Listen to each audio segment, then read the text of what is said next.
Hi hello నమస్తే. నేను మీ Venky. Welcome to Venky మీ సేవ యూట్యూబ్ ఛానల్. ఎలా ఉన్నారు ఫ్రెండ్స్? అందరూ బాగున్నారు అనుకుంటున్నాను. నేను ఈరోజు మీకు ఏపీఆర్జేసి 2026కి సంబంధించి కొన్ని డౌట్స్ అయితే క్లారిఫై చేద్దాం అనుకుంటున్నాను. అదేంటంటే ఆంధ్రప్రదేశ్ రెసిడెన్షియల్ ఇన్స్టిట్యూషన్ సొసైటీ నుంచి మనకు 5th క్లాస్ అలాగే బ్యాక్లాగ్స్ ఉన్న 6th 7th 8th క్లాస్ కి సంబంధించి మరియు Andhra Pradesh residential junior college APRJC గురించి మరియు ఆంధ్రప్రదేశ్ రెసిడెన్షియల్ డిగ్రీ కాలేజ్ గురించి అయితే చాలా మంది చాలా డౌట్స్ అయితే కామెంట్ సెక్షన్ లో అడిగారు. వీటికి సంబంధించి మీకు పూర్తిగా క్లారిఫికేషన్ ఇద్దామని ఈ వీడియో అయితే చేస్తున్నాను. ఇందులో భాగంగా మనకు ఏపీఆర్జేసి కానివ్వండి అలాగే ఇతర స్కూల్స్ కి సంబంధించి మరియు ఏపీఆర్డిసి కి సంబంధించి రిజల్ట్ అయితే మనకు 3 days బ్యాక్ అయితే రిలీజ్ అవడం జరిగింది. అలాగే 13వ తేదీ ఎవరైతే సెలెక్ట్ అయి ఉంటారో వాళ్ళకైతే అలాట్మెంట్ ఆర్డర్స్ కూడా రిలీజ్ అయితే అవడం జరిగింది అనమాట. కాల్ లెటర్స్ అయితే ఇచ్చారు. ఏ కాలేజ్ లో లేదంటే ఏ స్కూల్లో వాళ్ళు సెలెక్ట్ అయ్యారు అన్నదైతే ఫస్ట్ ఫేజ్ మెరిట్ లిస్ట్ అయితే రిలీజ్ చేయడం జరిగింది. అందులో చాలా మందికి అయితే సీట్స్ అయితే వచ్చాయి, చాలా మందికి అయితే సీట్స్ రాలేదు. కొందరికి 60 మార్కులు ఉన్నప్పటికీ సీట్ అయితే వచ్చింది, కొందరికి 80 మార్క్స్ ఉన్నప్పటికీ సీట్ రాలేదన్నమాట. వీటన్నిటి మీద మనమైతే ఇప్పుడు ఒక విశ్లేషణ అయితే చేద్దాము. ముందుగా సెలెక్ట్ అయిన వాళ్ళకి మన వెంకీ మీ సేవ యూట్యూబ్ ఛానల్ ద్వారా వాళ్ళకి నా శుభాకాంక్షలు. ఫస్ట్ ఫేజ్ లో సెలెక్ట్ అయిన వాళ్ళకి, అలాగే సెకండ్ ఫేజ్ వరకు అయితే సీట్ రాని వాళ్ళు వెయిట్ చేయండి. సెకండ్ మరియు థర్డ్ ఫేజ్ కూడా వచ్చే ఛాన్స్ అయితే ఉందన్నమాట. మీరు డిసప్పాయింట్ అవ్వాల్సిన అవసరం అయితే లేదు. ముందుగా ఇందులో మనకు ఎలా సెలెక్ట్ చేశారు అన్నదైతే మెయిన్ గా చాలా మంది అయితే అడిగారనమాట. ఎన్ని మార్కులు ఉంటే మాకు సీట్ వస్తుంది, లేకుంటే ఏ ర్యాంక్ ఉంటే మాకు సీట్ వస్తుంది అని చాలా మంది అయితే అడిగారు. ఇక్కడ అలాగే పాస్ మార్క్స్ ఎన్ని అని కూడా చాలా మంది అయితే అడిగారు అనమాట. ఇక్కడ నేను చెప్పేది ఏంటంటే ఇందులో మనకు 5th క్లాస్ కానివ్వండి, ఇంటర్మీడియట్ కానివ్వండి, డిగ్రీ కాలేజ్ కానివ్వండి, పాస్ ఆర్ ఫెయిల్ అంటూ ఏది ఉండదు. ఓన్లీ వచ్చిన మార్క్స్ మరియు ర్యాంక్ ను బేస్ చేసుకుని మీకు సీట్ అయితే ఇస్తారనమాట. అంటే ఇప్పుడు కొన్ని ఎక్కువ ఏదంటే అర్బన్ ఏరియాస్ లో ఎక్కువ కాంపిటీషన్ అయితే ఉండే ఛాన్స్ ఉంది. అలాగే రూరల్ ఏరియాస్ లో కొంచెం తక్కువ కాంపిటీషన్ ఉండే ఛాన్స్ ఉంది అనమాట. అంటే ఇప్పుడు కృష్ణా డిస్టిక్ కానివ్వండి, లేకుంటే గుంటూరు డిస్టిక్ లో కానివ్వండి, అబౌవ్ 90 మార్క్స్ వచ్చినప్పటికీ కూడా సీట్ రావడం కష్టం. ఎందుకంటే అక్కడ చాలా మంది అయితే ఎక్కువ మంది చదివి ఉన్నారు. అలాగే డిస్ట్రిక్ట్ ని బేస్ చేసుకుని ఈ సీట్స్ ని అయితే కేటాయిస్తారు కాబట్టి అక్కడ సీట్ రావడం కష్టం అవుతుంది. కానీ కొన్ని రూరల్ ఏరియాస్ లో మీకు అన్నమయ్య డిస్ట్రిక్ట్ లో కానివ్వండి, ఇలాంటి రూరల్ ఏరియాస్ లో మీకు తక్కువ ర్యాంక్ 60-65 మార్క్స్ వచ్చినప్పటికీ మీకు సీట్ అయితే వచ్చే అవకాశం ఉందన్నమాట. ఇది మనకు ఏపీఆర్ జేసీకి సంబంధించి. అలాగే 5th క్లాస్ కు సంబంధించి కూడా సేమ్ ప్రాసెస్ అయితే ఈ విధంగా ఉంటుంది. ఇక్కడ వీటన్నిటిని ఏ విధంగా మేము ఆప్షన్స్ ఇవ్వలేదు కదా అన్న, మాకు ఏ విధంగా సీట్ కేటాయించారు అన్నదైతే ఒకటి మెయిన్ టాపిక్ అనమాట. చాలా మంది అయితే దీని మీద అయితే క్వశ్చన్స్ అయితే అడిగారు. దానికి అది ఏ విధంగా సెలెక్ట్ చేశారన్నది ఇప్పుడైతే చెప్తాను మీకు. ఇప్పుడు 5th క్లాస్ మరియు 6th 7th 8th ని ఏ విధంగా సెలెక్ట్ చేస్తారంటే డిస్ట్రిక్ట్ ని ఒక క్లస్టర్ గా అయితే తీసుకుంటారు అనమాట. ఒక డిస్ట్రిక్ట్ లో ఎంతమంది చదివి ఉంటారో, ఎగ్జామ్ రాసి ఉంటారో అంతమందిని ఆ డిస్ట్రిక్ట్ లో వాళ్ళని ఒక క్లస్టర్ గా అయితే తీసుకోవడం జరుగుతుంది. అందులో ఎక్కువ మార్కులు వచ్చిన వాళ్ళకి సీట్ అయితే ఇవ్వడం జరిగింది అనమాట. అలాగే తక్కువ మార్కులు వచ్చిన వాళ్ళకి సీట్ అయితే రాలేదు. మరియు ఇక్కడ ఉన్నవి సీట్లు చాలా తక్కువ. ఇప్పుడు ఎన్ని సీట్స్ ఉన్నాయంటే మనకు ఏపీఆర్ జేసీకి సంబంధించి ఆంధ్రప్రదేశ్ రెసిడెన్షియల్ జూనియర్ కాలేజ్ కి సంబంధించి మన రాష్ట్రంలో 10 కాలేజీలు మాత్రమే ఉన్నాయన్నమాట. ఈ 10 కాలేజీలు దాదాపు 1400 సీట్లు మాత్రమే అవైలబుల్ లో ఉన్నాయన్నమాట. అన్ని ఏదైతే 5 గ్రూపులకు సంబంధించి MPC, BiPC, MEC, CEC, HEC ఈ 5 గ్రూపులకు సంబంధించి కూడా టోటల్ గా 1400 సీట్లు మాత్రమే అవైలబుల్ లో ఉన్నాయి. అలాగే ఏపీఆర్ డిసికి సంబంధించి డిగ్రీ కాలేజీకి సంబంధించి మనకు రాష్ట్రంలో ఒకే ఒక కాలేజ్ ఉంది. అది గుంటూరు డిస్టిక్ లోని నాగార్జున సాగర్ లో అనమాట, ఆంధ్రప్రదేశ్ రెసిడెన్షియల్ డిగ్రీ కాలేజ్. ఇందులో ఉన్న 5 బ్రాంచ్ బ్రాంచ్లలో వాళ్ళకి 220 సీట్లు మాత్రమే ఉన్నాయన్నమాట. కాబట్టి చాలా తక్కువ సీట్స్ ఉన్నాయి కాబట్టి ఎక్కువ కాంపిటీషన్ అయితే ఉంటుంది. అలాగే సీటు రావడం కూడా కష్టం అవుతుంది అనమాట. మరియు ఇంకా ఫిఫ్త్ క్లాస్ కు సంబంధించి మన ఆంధ్రప్రదేశ్ వ్యాప్తంగా 51 ఆంధ్రప్రదేశ్ రెసిడెన్షియల్ ఇన్స్టిట్యూషన్ స్కూల్స్ అయితే ఉన్నాయి. ఈ 51 స్కూల్స్ లో ఒక్కొక్క స్కూల్ కి 80 మందిని అయితే సెలెక్ట్ చేసుకుంటారు. అంటే టోటల్ గా 4080 సీట్లు అయితే అవైలబుల్ లో ఉన్నాయన్నమాట 51 రెసిడెన్షియల్ స్కూల్స్ లో.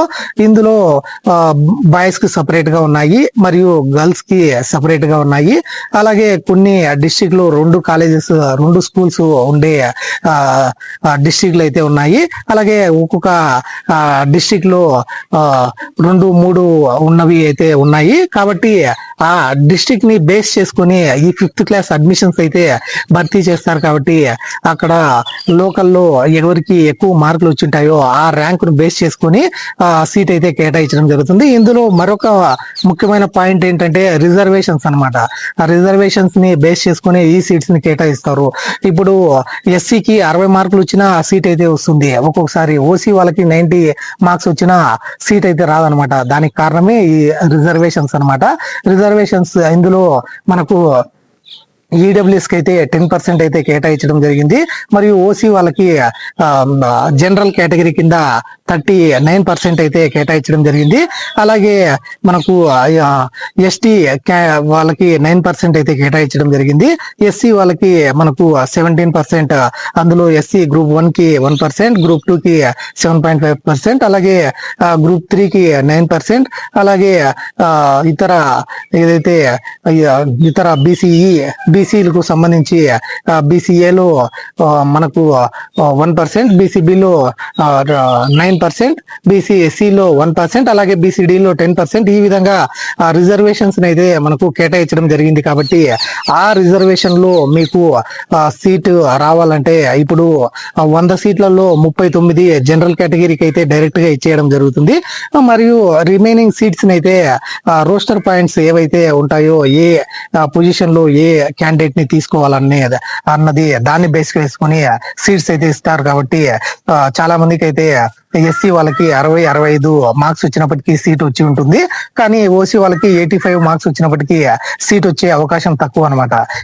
ఈ విధంగా మనకు పూర్తిగా ఏదైతే రిజర్వేషన్ మరియు డిస్ట్రిక్ట్ క్లస్టర్ గా తీసుకుని సీట్స్ అయితే కేటాయించడం జరిగింది అనమాట. ఇది ఫిఫ్త్ క్లాస్ కు సంబంధించి.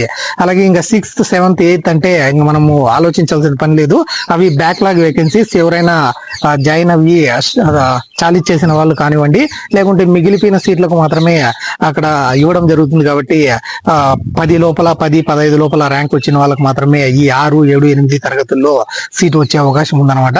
ఇది 5th క్లాస్ మరియు 6th, 7th, 8th కి సంబంధించి. ఇప్పుడు మనకు జూనియర్ కాలేజ్ ఏపీఆర్ జేసీకి సంబంధించి ఏ విధంగా సెలెక్ట్ చేసుకుంటారు అన్నది ఇప్పుడైతే చూద్దాము.